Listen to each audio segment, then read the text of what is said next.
a story that's getting global attention is the story of an 11-year-old by the name of Rimsha in Pakistan, who might be facing the death penalty because she allegedly burned pages of the Quran. So they are accusing her of blasphemy, even though there's a lack of evidence indicating that she did that.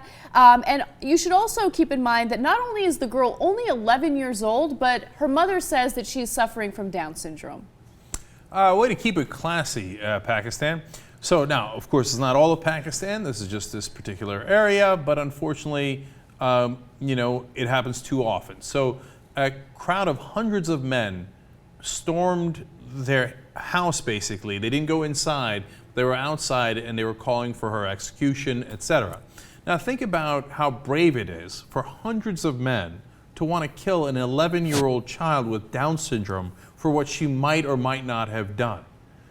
Can you imagine anything less courageous, anything more barbaric than that? Now, the girl's family lives in a little Christian community in Pakistan, and these men not only stormed into the community looking for the 11-year-old to basically call for her death sentence, but they also started burning down the homes of other Christians in the area. So because of this, Christian families are now being displaced, and they're moving to different areas because they don't know what to do. They're afraid of these violent attacks based on something that doesn't even have any evidence.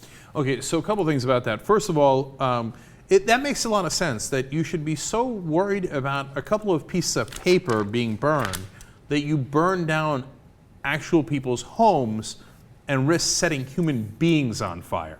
Yeah, that's very proportionate. That makes a lot of sense. And how tough and strong and all-powerful is your God if he can't even deal with an 11-year-old girl with Down syndrome? That he needs you guys to come and try to burn her down or execute her because what, he can't handle her? How impotent do you think your God is? I mean, come on. If you actually believed, and that's the thing, these guys are all worked up about blasphemy, but the real non-believers are them. If they thought that there was an Allah that was so powerful that he controlled the universe, that you think that he couldn't deal with an 11-year-old girl? I mean, if you really believed she's gonna, and you thought she actually did it, she's gonna suffer in hell for the rest of eternity.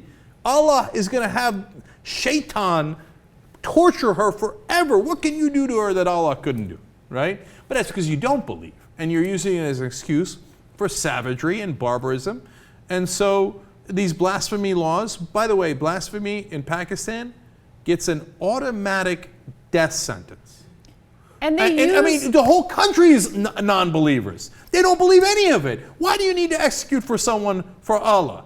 I mean, just because they offended your God? Is he that impotent, that useless, that weak, that pathetic, that he can't do his own killings or torture or et cetera, that he needs you to protect his honor? He needs you to protect his feelings? Are his feelings hurt? Is that what happened? Your sky god was like, oh God, well, I can't believe somebody said something nasty about me. Can you go ahead and murder them? Okay, that's the kind of God you believe in? You don't believe. You don't believe God is all powerful. You don't believe a word of it. You just want to use it for your savagery. And it's in all of us. I don't blame it just on Muslims or just on Pakistanis. Christian fundamentalists did it over and over again. When given an opportunity in Uganda, they want to kill homosexuals for blasphemy against God, etc. And it goes for all the fundamentalists. And what do? Because they're pathetic, they always pick on the weakest. Find a girl who has mental issues, she's 11 years old, target her. Because you're a sad excuse for a human being.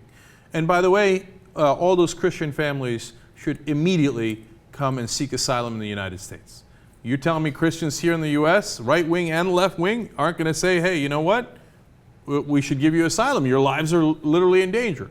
So ironically, they might have given you a lottery ticket. Please, someone be savvy enough to let them know, get them the hell out of Pakistan, okay? Now, I defend Pakistanis here in the US.